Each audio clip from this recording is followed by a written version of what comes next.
Morning, everybody. CW here. Hope you're having a good day. Sunday morning. I'm kind of stuck at home, so I'm going to make a video. Last night I went to a buddy's house, and he had a bonfire, which we do a couple times a year. And this was the first one of the season. And he buys and sells firearms and ammo and all different kinds of stuff. And when he finds something that he thinks I like, he holds on to it for me. And he had thought he wanted a 45 Colt, single action. He worked a deal with a guy, and the guy brought over the guns, and he's looking at the guns, and he ended up buying a couple, and one of them was a single action Blackhawk, and he texted me about it, sent me some pictures, and I told him that it's a put together gun. It's not a factory gun. He said, no, it's a factory gun. I said, nope. I says, Super Blackhawks were never chambered in 45 Colt, and that's a Super Blackhawk frame. You can see the square back trigger guard, and it's also a 4 5/8 inch barrel, which was never made by Ruger with the Super Blackhawk, and of course it's 45 Colt. And then it had a stainless barrel with a blued frame, and it looked okay, but it had everything ground off, the sides, not the serial number, but the caliber designation on the frame, and then it was stamped 45 on the trigger guard. So I said, well, it's not even stamped for caliber on the frame, it's stamped on the trigger. So I mean, if it's a good price, okay. If you can shoot it first, that'd be the best. He said, yeah, we're gonna shoot it here today. And he opened it up and dropped the 45 Colt in it, and of course it wouldn't go. And it turned out to be a 45 ACP. And the guy seemed surprised. So I don't really know what the situation was there. He's known the guy for a long time. It's not a trunk deal or nothing. He's known the guy for a long time. He's a guy in his club. But I think the same thing happened. I think this guy bought a couple of these guns and just was looking to turn them over. And when they started talking about it, the guy backed out of the deal on this revolver, so he didn't get it. But he already had all his ammo. So knowing that I had 45 Colt, he gave it all to me. Now I thought it was all hand loads, but I didn't look it over really good. It was like 9 o'clock last night in the dark, by firelight. And it looks like I got about a half a box of factory 225 hollow points and just a few rounds of factory 45 Colt 255 grain. All the rest of it's hand loads. And the guy, he marked it pretty good. You can see his writing there. And the bullets, the ammo looks good, but I don't know who it is. He doesn't even know who it is. It's a friend of a guy at work. So it's one of those situations that's like, it just makes you cringe. But it does all look good. This is not, none of these are crimped very well, which doesn't make it good or bad. It just, kind of shows me that I don't know what's going on here. So it just adds to my, cringe factor about doing anything with it. It is labeled as having 12 grains of Herco. And I'll pull you over here because I've started pulling it. You gotta pull this stuff. Here's another one. This one has looked much better.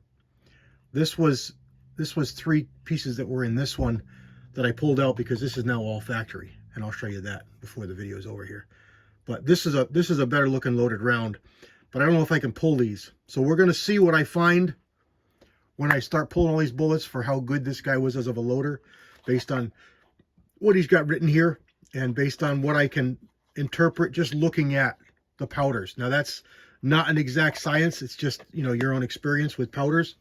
And it's certainly far from infallible. So, you've got to be really good. And I still would never go on an eyeball glance on what a powder looks like. The easy ones are the dot powders because they have colored dots in them. But who's to say that some other manufacturer doesn't do that we don't know about, some other country or something. So it's just not really worth it. It's the components are all salvageable in one way or another. Even the powders works good for fertilizer on your lawn. So nothing's wasted. Cases and primers are probably good, and I will use them because this is a lighter load. I'll just mark all these for what they are, and I'll use them for light loads. And I don't really care what the primer is because it's going to be a light cast bullet load, and it's going to be fine. But I've got nearly, what do we got, 20, 50, 100, 250 rounds, almost, because they're not all full, of brass and primers. So it's a really, really good score. Let's pull you over here to the puller, and I'll show you how that works, the model I'm using, why I chose it, and what we're finding for how these first loads are, meaning how the hand loader who loaded them was with his consistency. Stand by. I'll set you up over here. All right, here we are. We're going to use my old RCBS Colt bullet puller. Oops, kicked the camera. Sorry. This is an old one, and I've picked up Colts through the years. It works really good. It doesn't damage your bullets. It's not great for cast because you're limited to just a little bit of compression to squeeze that bullet to be able to pull it out. That's a Colt, and that's what they look like. And it's threaded in the back, and it goes up inside the die, and I'll show you that over here. Here we have it over here, and it's the Colt goes up in the bottom. This threads in the Colt itself. So inside here, there's a flare. It's the opposite of this. So as you put this through the top, it threads in here. You're pulling this up in this direction, and it squeezes this down on top of your bullet and allows you to pull the bullet out. It pretty much does not mark it. I say pretty much because it's designed for jacketed bullets. Used properly with a jacketed bullet, it doesn't mark it. Here's a couple of cast bullets that I've pulled out here. Now, these appear to be really hard just by looking at them, and you can tell a little bit. It's not precise. You can't get a BHN just by looking at things, but you can get an idea if something's a harder bullet or not, if it's been sitting around loaded for a while, because softer bullets tend to oxidize quicker. So they'll be grayer, they'll be matter colored, whereas harder bullets tend to remain shiny like this does. Let me get you in a little bit closer here and see if maybe I can get this a better shot for you. It's just got that sheen, that look to it, that tells me that it's a little harder bullet. Now, if you look here, can you see that little line right there? There'll be another one over here. There's another one right there, right there, right in the sun, right in the shine. That's from the Colt.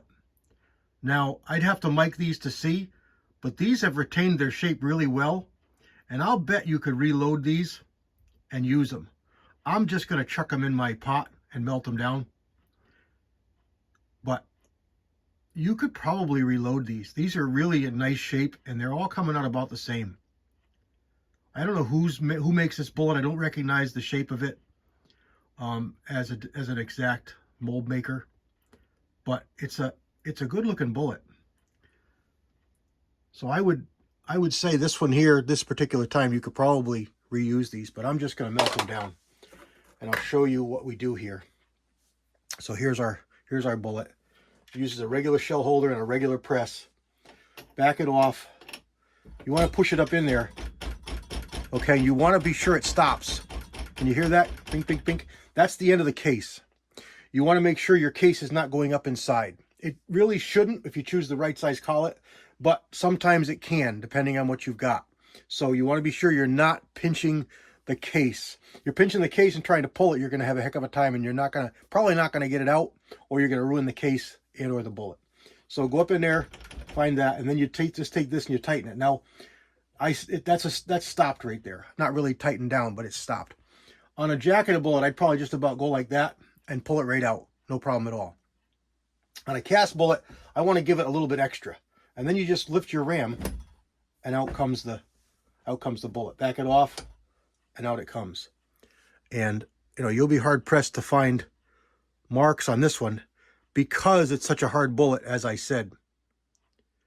Now, we could mic this and see what we come up with, and I'm willing to bet that this is of a diameter that we could use and shoot this again. But again, I like powder coated bullets, and I don't know what this is, and I'm just gonna throw it in my pot and melt it down. What we've got for powder here is supposedly 12 grains of Herco. So up here, I've got this scale, zeroed out, and set at, I'm just making sure I got all the powder out. It's set at 10.8 grains right now. It's just a little bit high. So we just lucked in here. We got 11.2. So there's 11.2 grains of Herco in there. And I do not see anything in the case. I'm looking in the case here with the light. I don't see anything in the case. So that's it. So it's supposed to be 12. He's got 11.2. That's quite a bit of discrepancy. Let's set it for 12. And I don't know if you can see it here. Let me adjust you and zoom you in. And you can see here that I'm saying this is not not 12 grains. There, it's set for 12 grains. In the right there, you can see the 2. And it's kind of hard to see, but I'm on the second tick, which is 10. And you can see the pointer down at the bottom over here. It's, where is it there? I can't find it. Right there. It's low. It's not on the 0. So we are less than 12 grains. It's probably better than more, but it's still not right, and it's not what he has written on his data. So it kind of makes it, questionable for me as to what I'm going to find for the rest of this stuff. So let me pull some more of these, and I'll do a couple of them. I'm going to put you on speedy view. I'll do the remainder of these, and then I'll probably turn you off, and I'll go through some of the other ones and bring you in for just a couple seconds, couple minutes of each one to see what we get for powder charges and consistencies. And then we'll wrap it up. Stay on.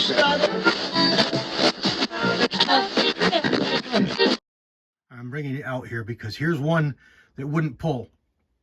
I don't know if it had a little bit of crimp in it or what, but you can see on this one how the collet squished the bullet. See the line right there in the sun, in the glare, and there's another one in the glare, and there's another one in the glare, and there's another one in the glare. Those are the seams or the cuts in the collet that allow it to squish, and you can see how it's made a band around the top of the bullet where it squished it, compressed it in order to pull it. So that's what happens with some bullets when you pull them this way, if you have to squish them.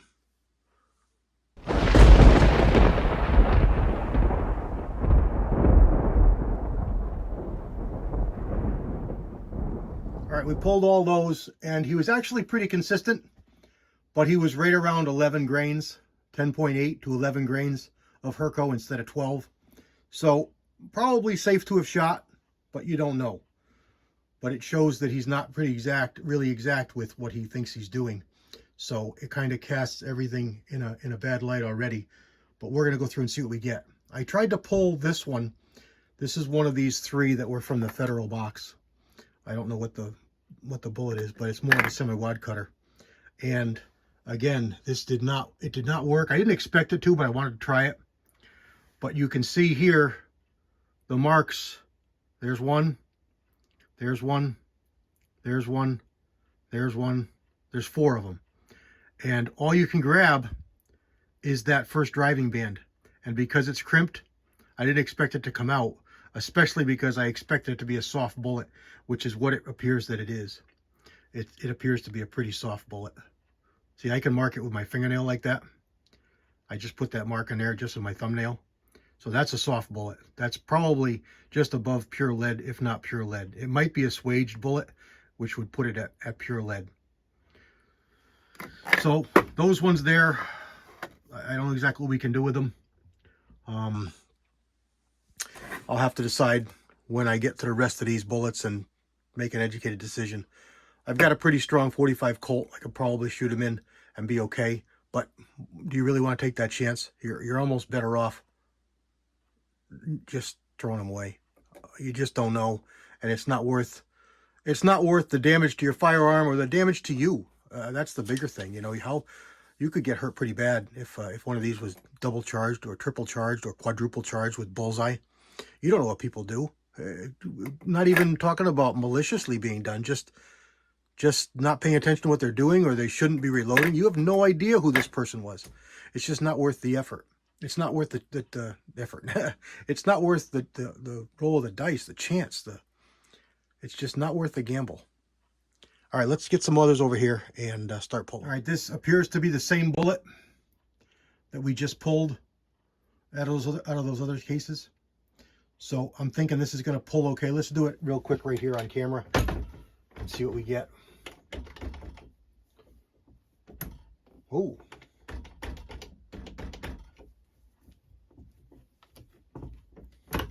Ah, see? We may not be able to pull these. These are crimped a little bit. These are crimped a little bit, so we may be stuck. We may be stuck. Let me try one more time, and then we'll try another bullet. If you don't get it the first time, sometimes that's it. That's your only chance at a really good take at it. But let's see if we can really crush this down. Okay, we were able to get it, but seriously deformed that bullet. Now it doesn't matter to us because we're melting it down. But wow, and it only really worked because it's a hard bullet. All right, let's go and check this one and see what we get for a weight. Bring you up there to the scale. Let's weigh this one. I don't know what it's supposed to be. Let's make sure we don't have any powder left in here. All right, no powder. It does resemble unique, which is what he said it was. Let's see if the box says. I can't even read his writing. I read unique. 10 grains. Max load, 10 grains of unique. All right, let's see. We got it set for 12, so nothing happens. Let's back this off to 10. I can't quite reach it good. I can't feel it. All right. There's 10. And it looks like he's got a little more than 10 grains in there.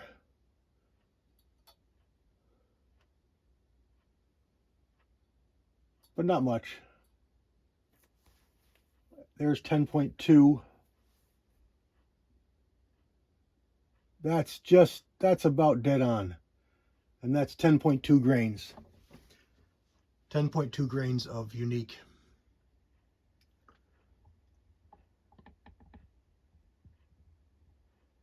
Can't really, there you go. See to the left there, you can see it's lined up, and we're on 10.2 grains. So that's what this appears to be. Now I'm going to leave it set there, and I'll randomly check these as I go through these 40 rounds he's got here. Stand by.